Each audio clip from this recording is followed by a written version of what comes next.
Hello and welcome to Advait हिमालटी classes. आज हम क्लास 12th के मैक्रो इकोनॉमी के यूनिट 2 करने जा रहे हैं, जिसमें मनी और बैंकिंग है। और हम ये दो चैप्टर है, मनी अलग और बैंकिंग अलग चैप्टर है, दोनों आज हम कंप्लीट कर लेंगे। और इससे पहले मैंने यूनिट 1 में जो 4 चैप्टर है वो जस्ट 40 मिनट्स में मैंने कंप्लीट कर रखा, उसको भी देखें आप। और आज हम ये शुरू करते हैं, और इसमें मैं आपको इम्पोर्टेंट क्वेश्चन भी बताऊंगा जैसे मैं आगे प्रोसीड करते रहूँगा। सो इसको लास्ट तक देखें, और अगर आपने सब्सक्राइब नहीं किया तो सब्सक्राइब करें, लाइक शेयर करें, and also press the bell icon so that you get the notification whenever any new videos are uploaded. So let us begin. पहला है कि बार्टर सिस्टम क्या होता है। मनी के अंदर बार्टर सिस्टम आता है। और दूसरी बात है, यहाँ पे बैंकिंग में हमारे पास कमर्शियल बैंक है और सेंट्रल बैंक है, इन दोनों के बारे में पढ़ना है, कमर्शियल बैंक और सेंट्रल बैंक, ठीक है। और यहाँ पे मनी हम अलग से देखते हैं, इसको क्या है। मनी बहुत छोटा टॉपिक है। पहला है बार्टर सिस्टम। बार्टर सिस्टम क्या होता है, मान लो कि जब गुड्स फॉर गुड्स एक्सचेंज होता है, या इसको हम सीसी इकोनॉमी भी बोलते हैं। सीसी इकोनॉमी क्यों बोलते हैं, कमोडिटी फॉर कमोडिटी। हम कमोडिटी देते हैं, कमोडिटी ले लेते हैं। मान लो किसी को राइस चाहिए और उसके पास वीट है, तो वीट दे के उससे राइस ले लेगा। इस तरह से जब एक्सचेंज होता है तो that is called barter system, ठीक है। यहाँ पे मनी कोई इंपॉर्टेंट रोल प्ले नहीं करता है। नेक्स्ट है difficulty involve in the barter system. पहला क्या क्या प्रॉब्लम हमें फेस करना पड़ता है बार्टर सिस्टम में। पहला है lack of common measure of value. तो अगर मान लो आप राइस और वीट में एक्सचेंज करो, कौन सा क्या दोनों का वैल्यू क्या है, वो बड़ा डिफिकल्ट होता है मेजर करना। और इस तरह से हम मान लो 1 kg राइस के लिए कितना वीट दें, ये एक डिफिकल्ट प्रॉब्लम आता है। नेक्स्ट है दूसरा, lack of double coincidence of want. अब ये तभी पॉसिबल है बार्टर सिस्टम जब दो इंडिविजुअल का वांट जो है मैच करता हो, that is called double coincidence of want, ठीक है। मान लो कि एक के पास राइस है और उसे वीट चाहिए, तो पहले वो घूमते रहेगा कि किसी के पास क्या राइस वीट है कि नहीं। मान लो उसे 10 लोग बार जाने के बाद उसे एक पर्सन मिला जिसके पास वीट है। अब उसे राइस नहीं चाहिए तो एक्सचेंज नहीं होगा, तो उसे एक ऐसा आदमी ढूंढना पड़ेगा जिसके पास जिसे राइस चाहिए और व्हीट सरप्लस में हो, जो दे के एक्सचेंज हो सके। सो दैट इक्वल डबल, दो जने का वांट मिलना चाहिए, ठीक है। Lack of standard of defer payment. Future payment हम नहीं कर सकते। मान लो कि क्या हम कमोडिटी फ्यूचर में किसी को देते हैं, फ्यूचर में लेंगे तो हो सकता है कमोडिटी का वैल्यू कम हो जाता हो, ठीक है। सो डेफर पेमेंट में फ्यूचर पेमेंट पॉसिबल नहीं है, और इसी की वजह से ज़्यादा बैंकिंग ऑपरेशन पहले नहीं हुआ करता था।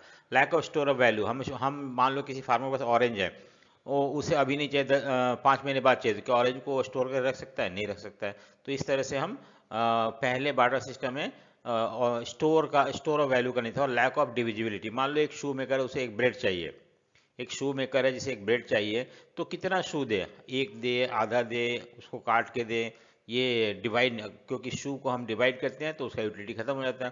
तो ये सारे प्रॉब्लम फेस करना पड़ता है। उसके बाद इन सारे प्रॉब्लम को ओवरकम करने के लिए मनी आया। और मनी जो है defined as anything which is generally accepted as a medium of exchange. ये फंक्शन भी है medium of exchange, at the same time act as a measure of store of value and standard of defer payment. So एक ये definition है कि money is what money does.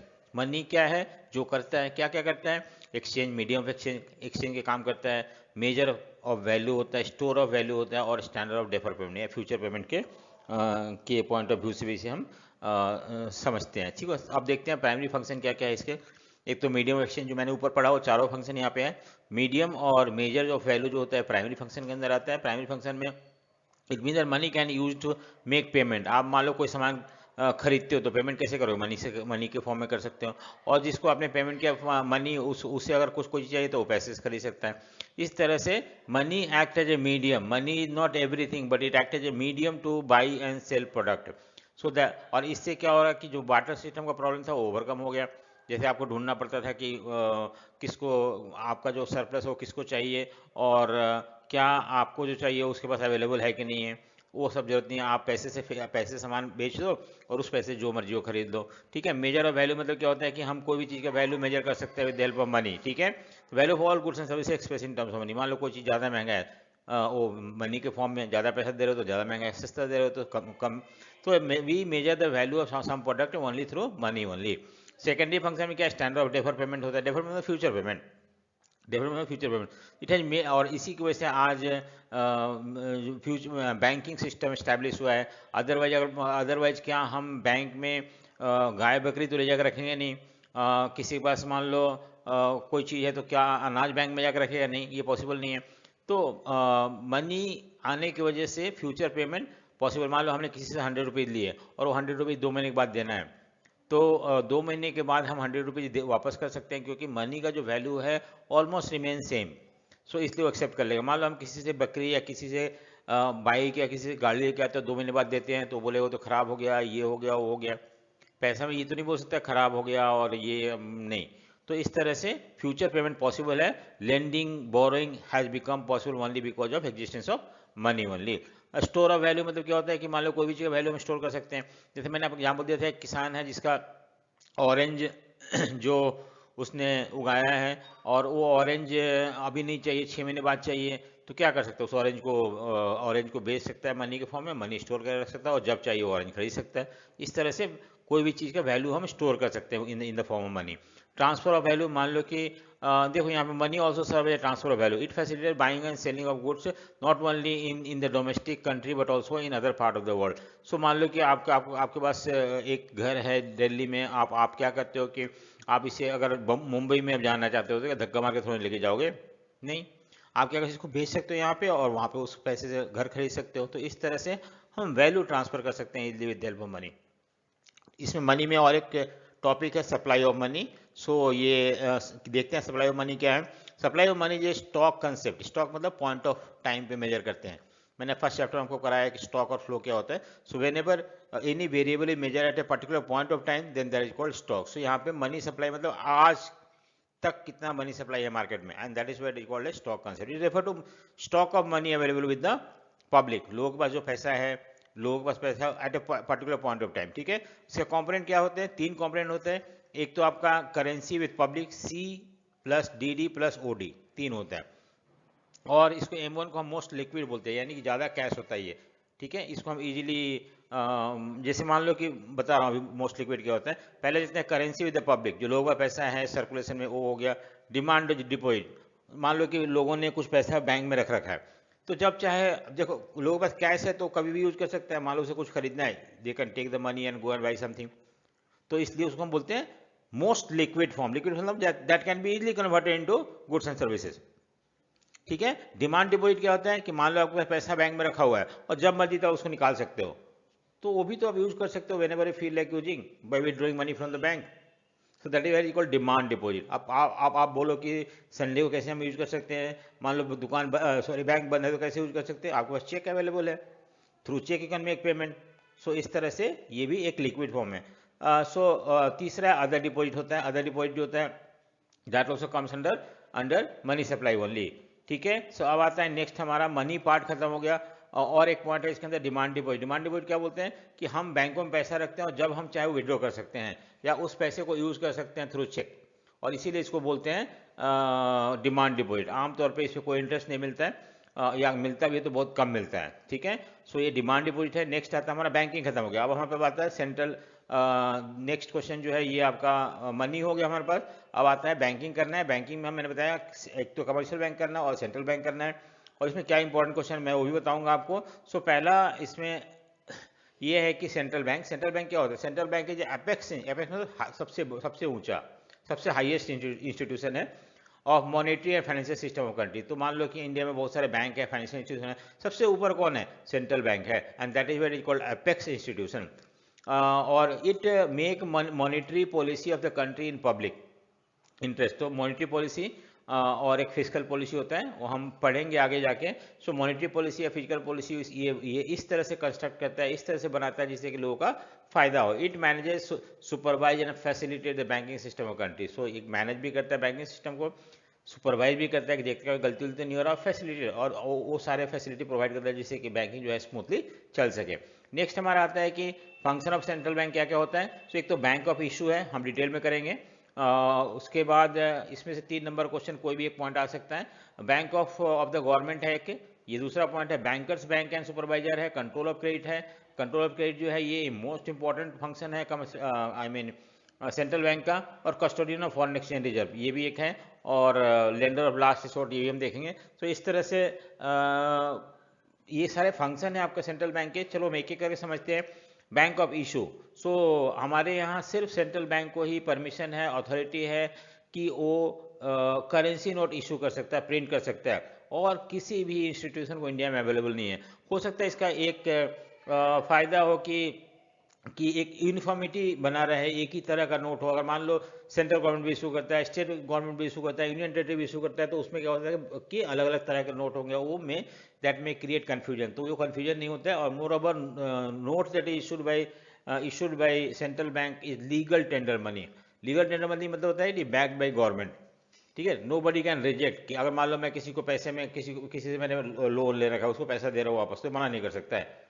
क्यों? Legal tender money है। Legal tender money मतलब nobody can refuse accepting it in the form of payment, मना नहीं, ठीक है। इसीलिए इसको लीगल टेंडर भी बोलते हैं। ये लिखा हुआ है लीगल टेंडर। नेक्स्ट है बैंकर्स बैंक एंड सुपरवाइजर। दूसरा जो फंक्शन है बैंकर्स बैंक है, यानी कि जितने कमर्शियल बैंक है वो उसके बैंक है ये। देखो, custodian of cash reserve. As a banker's bank क्या करता है? एक तो कैश रिजर्व को रिजर्व जो होता है, cash reserve of the commercial bank. आपको पता है कि हर कमर्शियल बैंक को कुछ ना कुछ जो भी पैसा डिपॉजिट होता है उसमें से कुछ पैसा उसके बाद अपने पास रखना पड़ता है, ठीक है। और उसको हम लीगल रिजर्व रेशियो बोलते हैं, और उसमें से कुछ पार्ट सेंट्रल बैंक में जमा करना पड़ता है। तो इस तरह से हर सेंट्रल बैंक का कैश रिजर्व जो होता है, कुछ certain part that need to be kept with the Reserve Bank of India, और इस तरह से it act as a custodian. Custodian मतलब देख रेख करता है उसके कैश रिजर्व को। दूसरा है लेंडर ऑफ लास्ट रिसोर्ट। अगर मान लो कमर्शियल बैंक को पैसा चाहिए और कहीं से पैसा नहीं मिल रहा है और शॉर्ट टर्म के लिए उसे पैसा चाहिए, तो they can go, commercial bank can go and approach to central bank या आरबीआई, और वहां से पैसा ले सकता है। तो ये भी एक फंक्शन है जो बैंकर्स बैंक। अब आता है, ये आ सकता है आपका 2 नंबर क्वेश्चन आ सकता है, 1 नंबर में भी आ सकता है। नेक्स्ट है banker to the government. Banker to the government मतलब क्या होता है? गवर्नमेंट का बैंक है।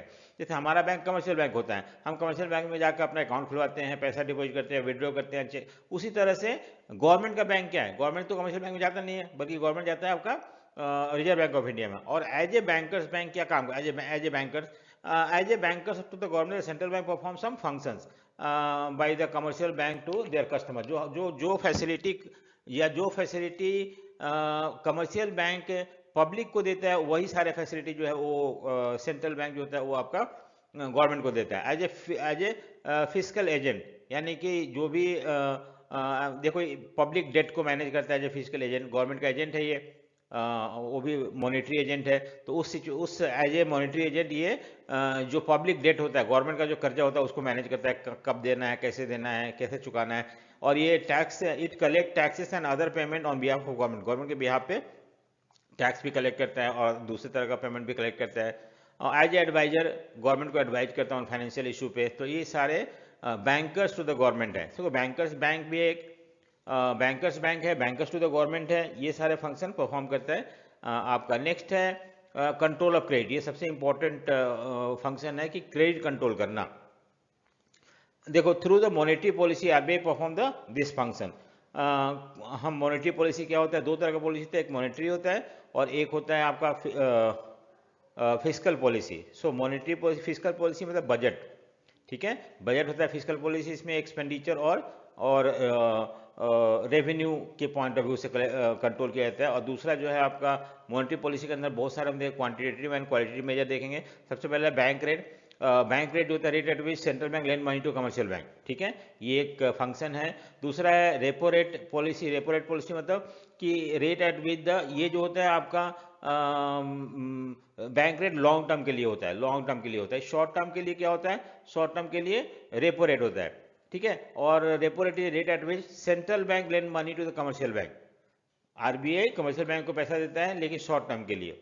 बात दोनों एक ही है, ये लॉन्ग टर्म के लिए होता है, शॉर्ट टर्म के लिए। रिवर्स रेपो रेट मतलब होता है कि कमर्शियल बैंक डिपॉजिट करता है अपना पैसा with the Reserve Bank of India, और ये जो डिपॉजिट करता है उसके लिए कुछ रेट ऑफ इंटरेस्ट मिलता है उसे, और ये rate of interest reserve Bank of India decide करता है। उसको बोलते हैं रिवर्स रेपो रेट। अगर मान लो कि गवर्नमेंट को चाहिए कि मार्केट से पैसा कम करना है, तो रिवर्स रेपो रेट बढ़ा देता है। तो कमर्शियल बैंक को डर लगता है कि आम जनता को देने से अच्छा है कि वहाँ डिपॉजिट करते कुछ पैसा मिल रहा है, हमें अच्छा खासा पैसा मिल रहा है, तो वो पब्लिक को ना दे के सेंट्रल बैंक में डिपॉजिट करते हैं। नेक्स्ट है ओपन मार्केट ऑपरेशन। यहाँ पे buying and selling of securities होता है बाय द सेंट्रल बैंक, किसको? टू द पब्लिक या कमर्शियल बैंक को। और इस तरह से ये बाई और सेल करके ये मार्केट में पैसा को बढ़ा या घटा सकते हैं। अगर मान लो मार्केट में बहुत ज़्यादा पैसा है तो सेल कर देते हैं। जैसे किसान पत्र हो गया, किसान पत्र हो गया। अब किसान पत्र जो है इसमें किसान पत्र जो है ये आपका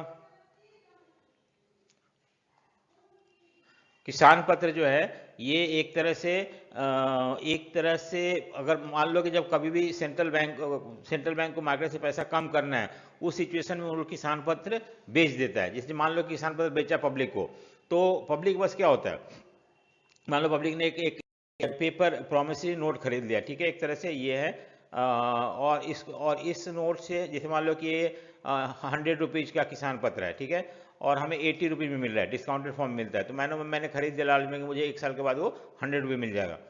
तो इससे मेरे पास तो ये कागज आ गया और पैसा कहाँ चला गया, गवर्नमेंट पास। इस तरह से by selling bonds and securities government जो है वो मार्केट में मनी सप्लाई को कंट्रोल करता है, ठीक है। लीगल रिजर्व रेशियो क्या होता है? लीगल रिजर्व रेशियो मतलब होता है कि every commercial bank is suppose to keep a part of deposit with themself, ठीक है। जो भी पैसा कमर्शियल बैंक में जाता है उसका कुछ परसेंट उसे रखना पड़ता है। और उसका 2 पार्ट होता है, एसएलआर और सीआरआर। एसएलआर मतलब होता है जो कि कमर्शियल बैंक के पास रह जाता है, जैसे मान लो 20% रखना है, 20%, तो 10% जो है वो ये रिजर्व बैंक ऑफ डिसाइड करता है। मैं वैसे एग्जांपल देकर समझा रहा हूँ। 10% मान लो कि कमर्शियल बैंक अपने पास रख लेता है कि मान लो कभी जरूरत पड़ता है तो उसको यूज कर सकता है, और 10% जो होता है वो आपका किसके पास चला जाता है? ये चला जाता है सेंट्रल बैंक के पास। तो वो लीगल रिजर्व रेशियो जो सेंट्रल बैंक के पास चला जाता है उसको सीआरआर बोलते हैं हम, कैश रिजर्व रेशियो। और वो जो बैंक अपने पास रख लेता है उसको एसएलआर बोलते हैं, ठीक है। सो इसके थ्रू भी मनी सप्लाई को कंट्रोल करता है, क्रेडिट को कंट्रोल करता है। कैश रिजर्व रेशियो क्या होता है कि देखो, refers to minimum percentage of net demand and time liability to be kept by the commercial bank with the, ये सीआरआर हो गया, ठीक है। सीआरआर मतलब cash reserve ratio.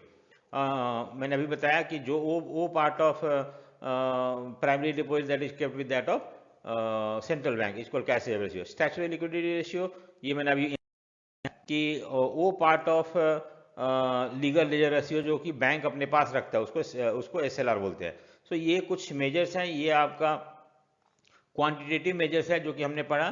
Credit control मतलब मार्केट में पैसा ज़्यादा होगा उसको कंट्रोल करना है, तो ये सारे स्टेप्स उठा सकता है गवर्नमेंट मार्केट में पैसा को कंट्रोल करने के लिए। एक तो क्वालिटेटिव मेजर मतलब मार्जिन रिक्वायरमेंट बहुत इंपॉर्टेंट है। कि अगर मान लो गवर्नमेंट ने बोला 40% मार्जिन रिक्वायरमेंट है, ठीक है, तो अगर 1 लाख के डिपॉजिट पे 1 लाख के सिक्योरिटी डिपॉजिट पे किसी को सिर्फ 60,000 मिल पाएगा, ठीक है। सो अगर मान लो क्या कर देता है, ज़्यादा 60% कर देता है, यानी कि 1 लाख के डिपॉजिट पे कितना मिलेगा? 40,000 मिलेगा। तो इतना कम 1 लाख का डिपॉजिट करो, एज ए सिक्योरिटी डिपॉजिट आपको सिर्फ 40,000 मिल रहा है, तो लोग शायद प्रेफर ना करें ये लेने के लिए, लोन लेने के लिए। अगर मान लो ये कम करके 20% कर देता है, 20% मतलब क्या होता है कि 1 लाख का सिक्योरिटी पे 80,000 रुपये आपको लोन मिल सकता है, तो लोग ईजी लेना शुरू करेंगे। तो अगर मान लो गवर्नमेंट को है कि मार्केट में पैसा कम करना है तो ये ज़्यादा कर देगा, 60% कर देगा।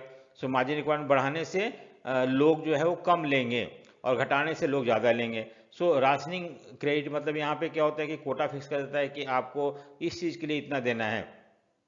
मान लो ये बोल दिया कि हर सेक्टर के लिए 30% मान लो प्राइमरी के 30, सेकेंडरी के लिए 30% और 40% टर्शरी सेक्टर के लिए, तो ये कोटा फिक्स होगा कि इससे ज़्यादा नहीं मिलेगा, इससे कम नहीं मिलेगा।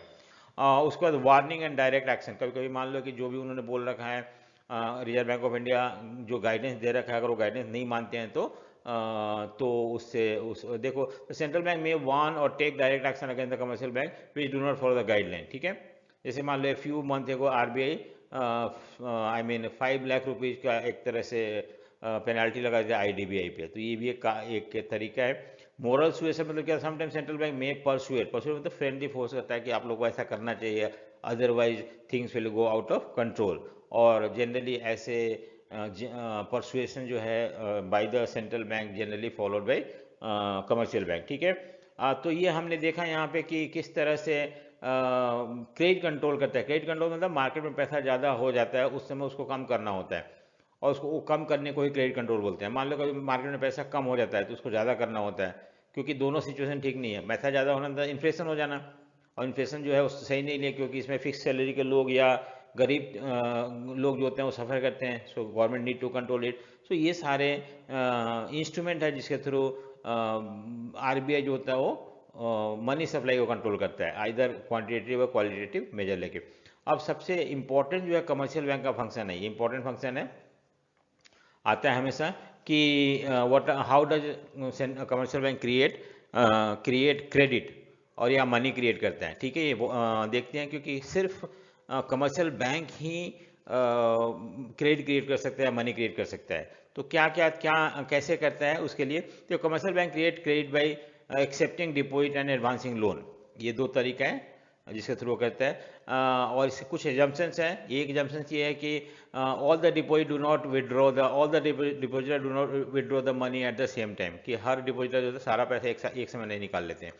और there is constant inflow of new deposit in the bank. जैसे मान लो एक बैंक है, ठीक है, इस बैंक में 1000 रुपीज़ डिपॉजिट किया गया।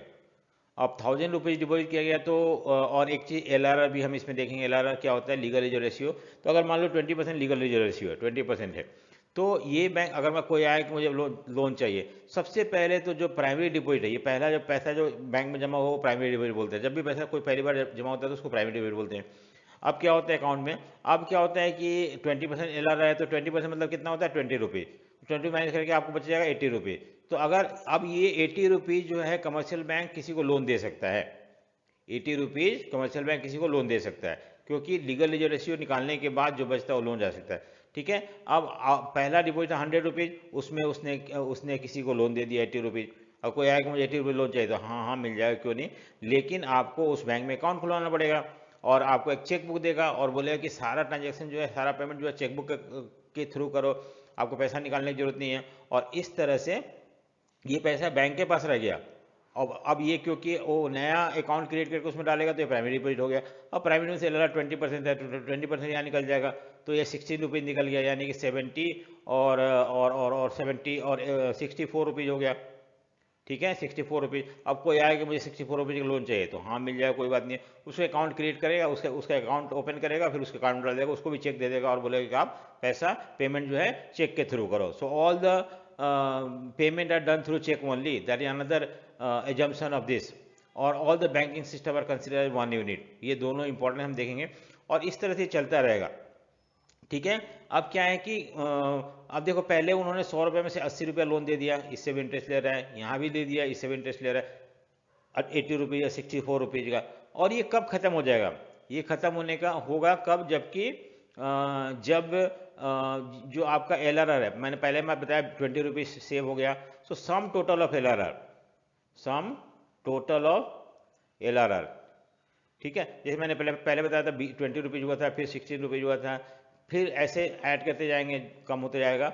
और ये जब ऐड करके इक्वल टू इनिशियल डिपॉजिट हो जाता है, that is 100 rupees, then credit creation जो है ये वहीं पे रुक जाता है। या इसका दूसरा तरीका है 1/LRR निकाल लेते हैं, 1/LRR। ठीक है, कैसे पता चलता है 1/, आपको पता है 1/20% है, परसेंट मतलब ये हट के ऊपर 100 हो जाएगा, ये एट 5 टाइम। तो हम इससे क्या पता चलता है कि 100 रुपीज़ का इनिशियल डिपॉजिट जो है that will lead to creation of credit by 5 time, that is 500 rupees. So this is actually credit creation function. अब देखो क्या होता है कि 100 रुपया का इनिशियल डिपॉजिट, उसने 500 का लोन दे दिया और 500 से इंटरेस्ट कमा रहा है, and this is called credit creation. ठीक है, सो आउट ऑफ बिना कोई प्रिंट किए हुए वो 500 का लोन देकर 500 से इंटरेस्ट ले रहा है। सो यही एग्जांपल के थ्रू समझाया वहाँ पे, हम देखते हैं इसको। Latest now the bank capacity of bank to create money और create amount of primary deposit के ऊपर डिपेंड करता है, कितना प्राइमरी डिपॉजिट है और कितना लीगल रिजर्व रेशियो, बताया मैंने आपको। Latest now understand process of credit creation with the following. Suppose there is an initial deposit of ₹1000 crore, LRR 20% है, यानी 200 रुपीज़ निकल जाता है, अब 800 रुपये बच जाता है, जो मैंने आपको समझाया था। The deposit creation comes to an end, कब जो बताता है मैंने कि जब इनिशियल डिपॉजिट जो होता है वो इंटू 1/LRR हो जाता है, यानी कि आपका हम इसको ऐसे भी निकाल सकते हैं कि 1/LRR, LRR ये जो मैंने आपको अभी बताया उससे पता चल जाएगा कि जब 5000 हो जाएगा तो 5 टाइम हो रहा है, तो वो ठीक है। नेक्स्ट है, in this way commercial bank create many more time than the cash reserve ratio, cash reserve contribute to the increase money supply in the economy, ये भी एक तरीका मनी सप्लाई का। ये हमारे पास न्यूमेरिकल दिया हुआ, इनिशियल डिपॉजिट 1000 रुपीज़ था, LRR 20% था, ठीक है। अब यहाँ पे देखो 1000 रुपये का 20% माइनस कर देंगे हम, तो 800 लोन दे दिया किसी को, पहले 1000 रुपया दिया, फिर एक 800 रुपये दिया, फिर 20% माइनस कर देंगे तो 640 लोन दे दिया, उसके बाद 520, इस तरह से ये चलता रहा, ठीक है। अब हम देखते हैं कि क्या है कि डिपॉजिट जो है 5 टाइम हो गया, यानी कि 1000 का इनिशियल डिपॉजिट है let to credit creation by 5000, so 5 time ज़्यादा हो गया। ये हम ऐड करते करते ये 1000 तक हमने लेके आ गया, जबकि इसका बराबर हो गया है। जब ये दोनों बराबर हो जाता है तो क्रेडिट क्रिएशन खत्म हो जाता है, ठीक है। सो होपफुली आपको समझ में आ गया होगा। अगर आपको समझ में आता है लाइक शेयर सब्सक्राइब जरूर करें, और even press the bell icon so that next video जो अपलोड हो रहा है वो 3rd यूनिट का होगा, और उसको आप तभी आपको नोटिफिकेशन मिलते रहे जब आप उसको लाइक करेंगे, शेयर करेंगे, सब्सक्राइब करेंगे, and also press the bell icon, ठीक है। So thank you for watching, thank you.